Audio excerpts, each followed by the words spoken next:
la délégation interministérielle avait été créée pour coordonner l'action des différents services de l'État.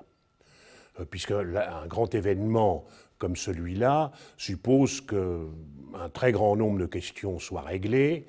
On les retrouve d'ailleurs aujourd'hui, c'est un peu toujours les mêmes, mais elles sont très très prégnantes.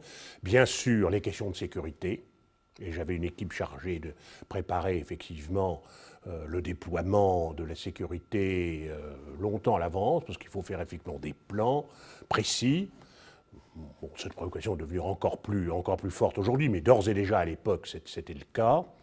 On devait évidemment penser à toutes les questions de transport. Vous savez, on était à un moment notamment où la voiture individuelle était encore plus présente qu'aujourd'hui, donc il fallait inciter les gens à prendre les transports en commun, par exemple pour venir au Stade de France. Il y avait l'aménagement des stades. Alors là, et c'était effectivement la tâche la plus importante de la délégation interministérielle, la construction du Stade de France, où c'était elle qui était en quelque sorte chargée pour l'État de diriger le chantier, plutôt de le contrôler. Il était fait effectivement dans le cadre d'une concession, mais qui était représentant effectivement du concessionnaire, du concédant, l'autorité concédante, l'État. Et donc ça, c'est une mission spécifique de la délégation interministérielle. Mais il fallait aussi, c'était la responsabilité des communes, aider à la modernisation des stades accueillant l'événement.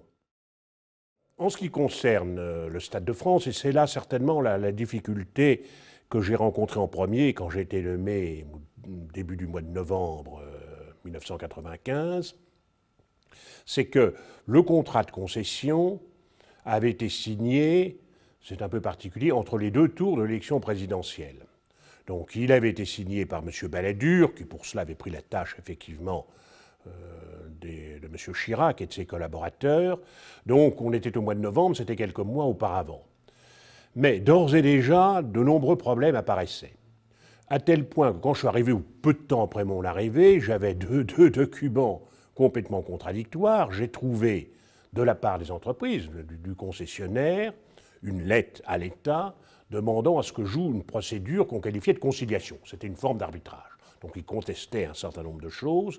Et parallèlement, il y avait une note, j'ai eu connaissance d'une note de la direction du budget qui disait « oulala, on est parti dans quelque chose qu'on ne maîtrisera pas, il faut tout arrêter, la construction du Stade de France, avant que les choses se déroulent et qu'on constate des difficultés financières notamment ». Et bon, le contrat conclu avec la Fédération internationale, la FIFA, nous oblige à avoir tant de stades de plus de 50 000 places. On peut tout à fait, réglementairement, faire la finale à Marseille, et puis les deux demi-finales, je ne me rappelais plus où, mais c'était ça, je crois, l'une à Lens et l'autre au Parc des Princes, enfin bon.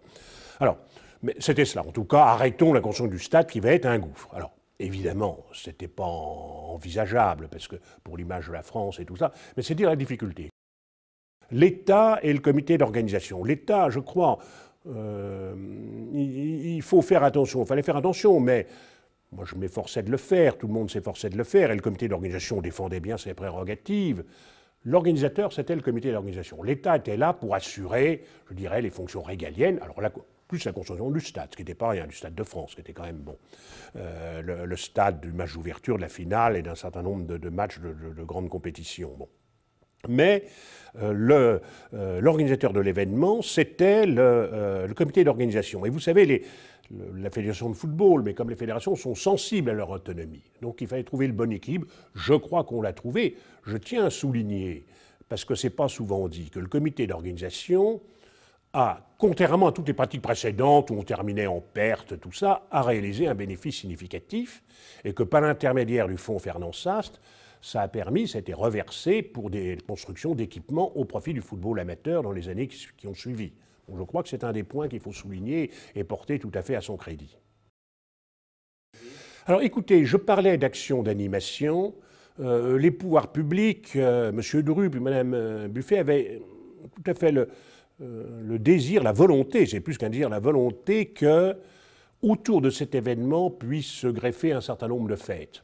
Bon, il y avait toujours aussi un peu cette inquiétude que ce soit un peu considéré comme non pas quelque chose d'élitiste, mais que les jeunes autour ne puissent pas en bénéficier, parce qu'on savait bien malgré tout que les prix, même si on avait veillé à ce qu'il y ait des places abordables, mais que malgré tout, c'était pas bon, c'était quand même nécessairement assez cher. Donc il y a eu toute une série d'événements qui, je crois, ont marqué cette période pour les jeunes des quartiers, aussi pour des jeunes étrangers.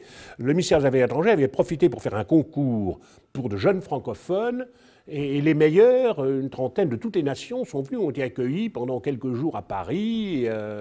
Ils ont vu le ministre, qui était M. Védrine à l'époque, et donc ça a contribué au rayonnement de la France. Je crois que c'est très, très, très important. De même que un peu plus tôt, on avait veillé, et c'était à l'époque assez novateur. Maintenant, on a bien compris toute la nécessité d'avoir des clauses d'insertion dans les contrats. On avait veillé à ce que, dans ce contrat, il y ait des clauses d'insertion au profit des jeunes alentours, de façon à ce que le chantier recrute effectivement des jeunes du quartier des Francs-Moisins et tout ça. Et c'est pour cela que la construction du stade s'est très bien passée. Il n'y a pas eu d'acte de vandalisme, donc ça s'est très bien passé. Il y a eu malheureusement un décès, un accident du travail, qu'on n'oublie pas, mais la construction elle-même, du point de vue social, s'est bien passée, était bien acceptée. Et je crois quand même que pour toute cette partie de la Seine-Saint-Denis, ça a révolutionné les choses. Et c'est là où j'ai dit que Patrick Baroisek a eu une vue, effectivement, tout à fait accompagné donc de Jacques Périllat et des services de l'État, a été en quelque sorte un visionnaire de ce point de vue-là. C'est incontestablement la finale. Je dirais d'autant plus que d'un point de vue professionnel, mon travail n'était pas tout à fait achevé, mais enfin presque. Au moment où on arrive à la finale, les questions ont été réglées, ont été résolues. Donc j'ai pu quand même beaucoup en profiter. Et il y a eu ces 3 buts magnifiques qu'honnêtement, face au Brésil, on n'attendait pas nécessairement. On espérait gagner, mais c'était quand même par rapport à l'équipe de légende de ce sport, le Brésil. Bon, et donc, on a eu les deux têtes magnifiques de Zidane, puis le but d'Emmanuel Petit. Et ce qui m'a marqué, c'est que j'étais au stade avec mon épouse, qui n'est pas du tout fan de foot, loin de là. Eh bien, elle a terminé le match debout sur son siège. Et effectivement, depuis, elle est revenue à, je dirais, un amour très modéré du foot. Mais ce jour-là, évidemment, toute la France a bondi, en quelque sorte, quand on a vu ces buts marqués. Alors, on a dit la face blanc-beurre, la fierté nationale. Ça a été quand même un moment merveilleux. Et je me rappelle ensuite, pour rentrer chez nous, bon, on devait franchir des foules joyeuses et tout ça. Il fallait faire très attention d'ailleurs pour ne renverser personne et tout cela. Mais c'était magnifique, c'était superbe. Et je crois que ça a marqué tous ceux qui l'ont vécu à ce moment-là. Après le 12 juillet 1998, il a fallu, je parlais effectivement des très bons résultats du CFO, il a dû un peu faire les comptes de tout cela, organiser les choses. Bon. Donc nous avons, je dirais, terminé tout cela. Alors évidemment, c'est un peu comme quand la mer se retire. On était à la fois très satisfait du résultat, légitimement un peu fiers quand même d'y avoir contribué, même si ce n'est pas nous qui avons marqué les buts et tout cela. Mais enfin, en même temps, c'est la fin d'une grande aventure, tout ce que ça suppose de mélancolie, non pas de tristesse, mais de mélancolie, parce que bon, moi c'était certainement effectivement les fonctions les plus exaltantes que j'ai faites de ma carrière, où j'ai fait des choses très intéressantes par ailleurs. Donc on voit ça avec un peu de mélancolie, mais on a terminé les choses. Alors, il nous restait quand même, puisque je la présidais, à juste titre, Patrick Baroisek, qui était un acteur majeur. C'est quand même grâce à lui qu'on a pu implanter le stade où il est, et il a veillé. Et ça, c'était très important, à ce que ce stade ne soit pas dans un désert. Donc c'est à ce moment-là qu'on a couvert, par exemple, l'autoroute, qui était en tranchée couverte depuis le boulevard périphérique. Et c'est à ce moment-là aussi qu'on a aménagé le petit quartier, avec des logements d'ailleurs, et des commerces autour du stade.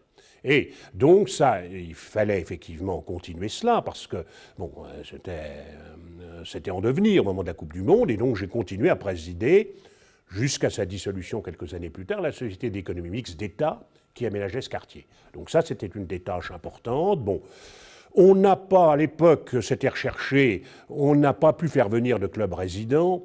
Bon, j'avais un excellent collaborateur, Bordigoni, qui voulait à tout prix faire venir le PSG, mais le PSG n'a, pour différentes raisons, jamais vraiment voulu venir à Saint-Denis, puisqu'il est au Parc des Princes et tout ça. Mais vous savez, le Stade de France a trouvé un très bon équilibre comme il est. Alors, pour ses finances, ça aurait été mieux qu'il y ait, pour les finances donc de l'État, ça aurait été mieux qu'il y ait un club résident, mais je trouve qu'on a une très bonne utilisation de ce stade, qui s'est aussi diversifié dans les concerts, dans différentes manifestations, et qui a beaucoup œuvré, ce qui me permet d'ailleurs de rendre hommage à un garçon qui s'y est beaucoup dévoué, qui n'est plus de ce monde, qui est Gaëtan Deruel, qui était le directeur général du consortium, et qui a beaucoup œuvré pour faire venir différents spectacles et tout ça, et je crois que c'est une très bonne chose aussi. C'est un...